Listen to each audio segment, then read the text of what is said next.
I would like to begin by thanking the organizers of today's event for their invitation and all of you who are in attendance for this talk.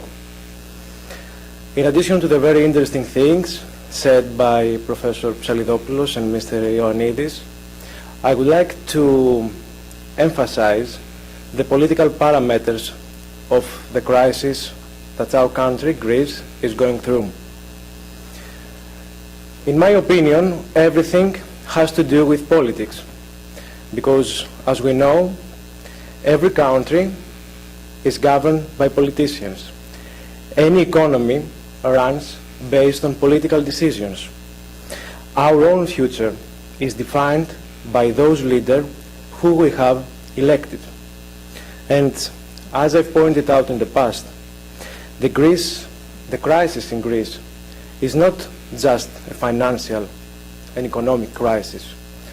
It's basically a political crisis. It's a crisis of political credibility. It's a crisis of political effectiveness. It's a crisis of the breached confidence between the people and politicians. Basically, it's a crisis endangering the stability of our democracy. But let's be honest, there are no easy solutions, but there are solutions driven by common logic.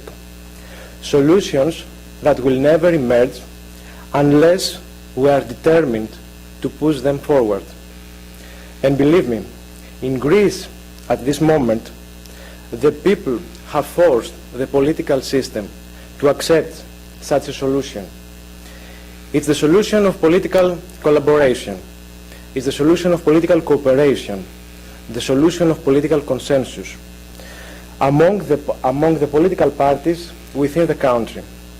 Coincidentally, today is the first day of a new coalition government, of an unprecedented coalition government in Greece, comprised of the two major parties of the country. In my opinion, this is a historical political achievement. And this historical political achievement signifies a new era in Greek politics, but mostly creates high expectations for all of us. Expectations coming from abroad, including European partners, financial markets, and not only this.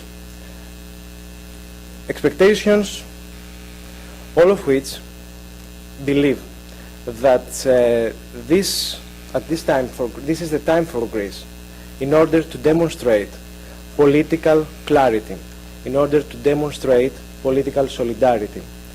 But mostly it creates even higher expectations for the majority of Greek people who are looking forward to a new era within which the sterile political classes, the ideological prejudice, and the partisan tactics no longer have a role. The development is actually a positive step forward. Nevertheless, it's not enough. There is much more to be accomplished. Although a new chapter in the recent political history of Greece is now open, it's just the beginning.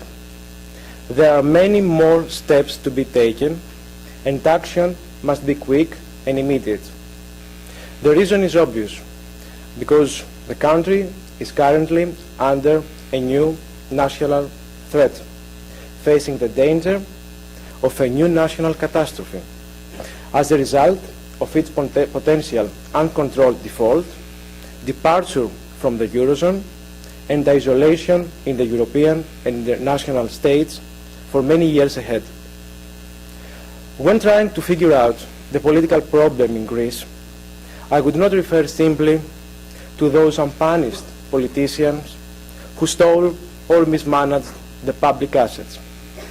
In my opinion, the political problem in Greece is deeper and even more complicated. One issue is the lack of political collaboration and consensus on the major problems. What the political parties and politicians in Greece did not realize on time is that the future is not the same, will not be the same as they had predicted. We live in a new era, in the era of change, where political parties alone are not effective, are not as effective as in the past at fulfilling the needs of people, of the society, as they once were. In such an era of rapid economic, political, social evolution, the new challenges are not the same as in the past. If in the past the ways to resolve problems were prompted by right or left ideologies, by the ideologies of socialism or neoliberalism, nowadays resolving complicated problems required complicated solutions.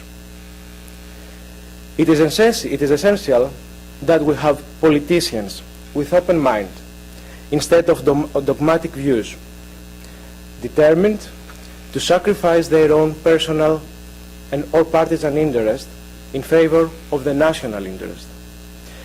There is a transition that unfortunately has not happened in Greece over the last decades.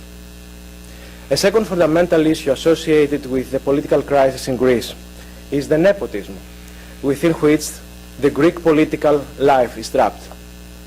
As a result, many young, capable, professional individuals are discouraged from becoming involved in politics, with politics. Excuse me. They realize that the Greek political system is like a private club, accessible only to those who come from families with prior political involvement. It's not by chance that Greece has been governed for the last 3 decades by leaders who come from 2 or 3 political families, and at the same time some others believe that becoming involving in politics is a vehicle to gaining wealth.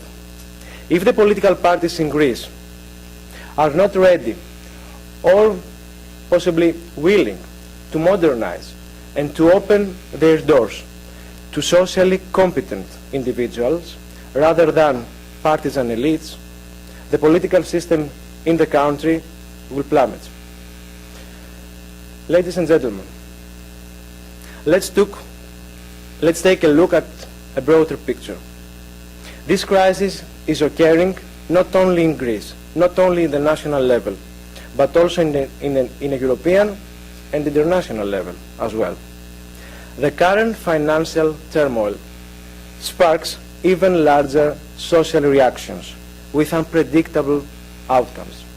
Examples of these social reactions have already developed not only in Greece, but in many European countries, and even here in the United States with the movement of Occupy Wall Street.